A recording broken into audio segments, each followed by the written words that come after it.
Si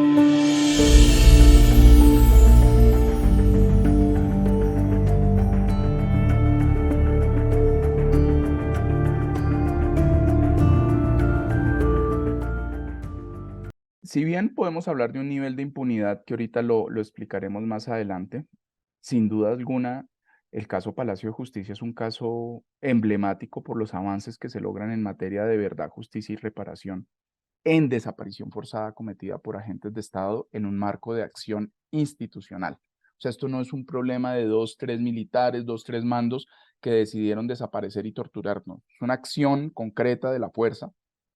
planeada, de acuerdo a manuales. Nosotros, parte de los elementos probatorios que presentamos dentro de las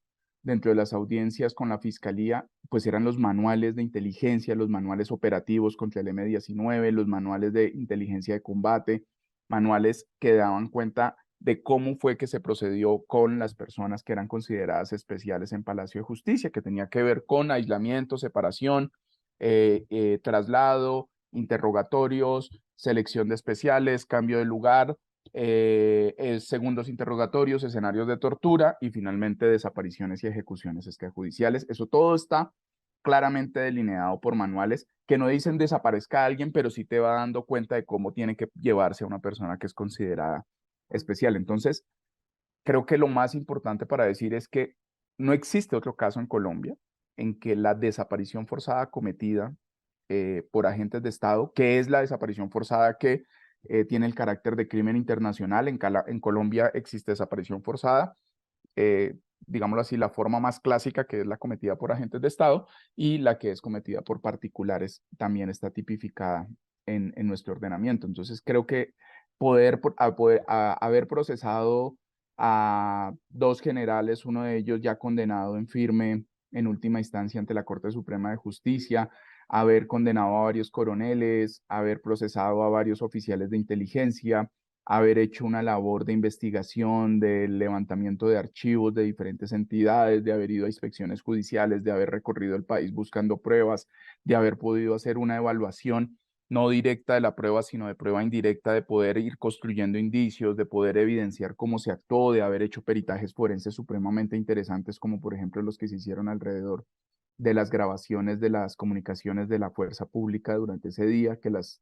captó un radioaficionado y después la misma Policía Nacional, agentes especializados en temas de comunicaciones, pudieron identificar los apelativos, de quién se trataba, cuáles eran las órdenes que se estaban dando veladas, que incluía la orden de desaparición forzada, esa famosa frase de que si aparezca la manga no aparezca el chaleco frente a Irma Franco, y el tema de acabar, aniquilar todo lo que tenía que ver el Palacio de Justicia, el tema de engañar al país, al M-19, a los magistrados, con una supuesta intervención de la Cruz Roja que simplemente era una acción de guerra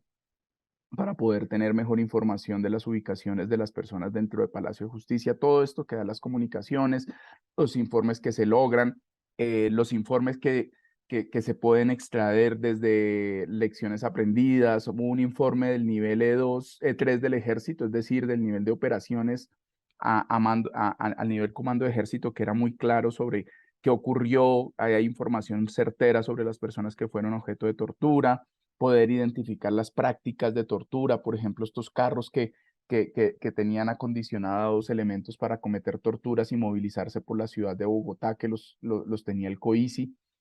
los agentes de inteligencia, la forma en que inclusive magistrados como el magistrado Pájaro eran perseguidos y trataron de ser atacados y eventualmente asesinados en instalaciones de salud. En fin, o sea, hay una serie de información que nos permite hablar de verdad, de esclarecimiento en materia de justicia, el procesamiento, y en materia de reparaciones. El tema es que no hay forma de reparar la desaparición forzada y la desaparición forzada con tantos años, pero pues en este caso se logró una sentencia de la Corte Interamericana que proveyó varios escenarios de reparación que son bien importantes.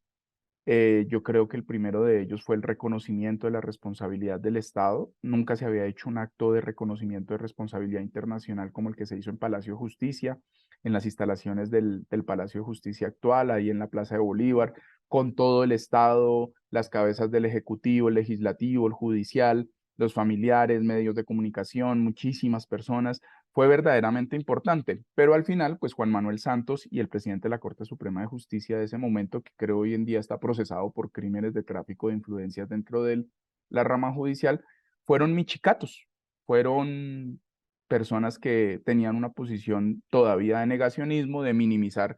lo ocurrido en Palacio, y sus reconocimientos fueron pues verdaderamente débiles, ¿no? O sea, todavía hablaban de omisiones, cuando pues aquí lo que no hubo omisiones, sino fueron acciones directas. Todavía hablaban de esas acciones aisladas, cuando aquí hubo una labor institucional y no hubo un reconocimiento amplio de la Comisión de las Desapariciones y las Torturas. Entonces, pues si bien se logra un granito, de nuevo, este pacto de silencio, este pacto de ser minimalista en el reconocimiento,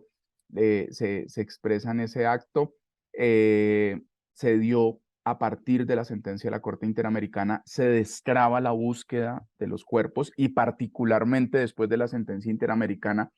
se logra identificar y encontrar partes de algunos cuerpos de los desaparecidos. Ninguno de los cuerpos de los desaparecidos fue encontrado de manera completa, a excepción de Ana Rosa, y eso que Ana Rosa fue encontrada fue en la fosa del cementerio del Suris. Partes de su cuerpo, de su sistema óseo no fueron encontradas, pero las que fueron después de la Corte Suprema de Justicia, que fueron varias, no es despreciable, son alrededor de entre 6 y 7 personas vinculadas a los desaparecidos de Palacio de Justicia. Se encontraron partes, y eso creo que fue relevante, fue importante, pero eso solo se logra a partir de la sentencia de la Corte, en escenarios que ya habían sido antes también objeto de búsqueda, lo que nos dejó muchas dudas sobre la trazabilidad y la información de dónde terminaron encontrándola, pero para las familias representó, algunas de esas familias, pese a que eran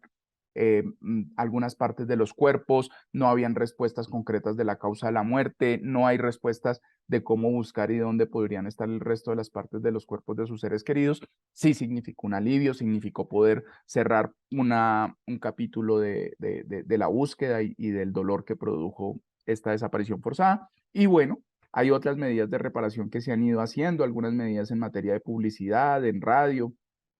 en periódicos, en las páginas oficiales. La atención psicosocial y médica no ha sido lo ideal. Hemos tratado de construir unos medios y unas formas con los diferentes gobiernos para que esto se vuelva práctico, pero no se ha logrado. Y finalmente, las compensaciones económicas, que son legítimas y que la Corte Interamericana también entregó. Todavía hay medidas pendientes, todo lo de investigación está pendiente, temas de búsqueda están pendientes, temas de crear un documental después de tantos años, es decir, 10 años después, todavía no se ha realizado, y esperamos a ver si entre este y el próximo año se realiza.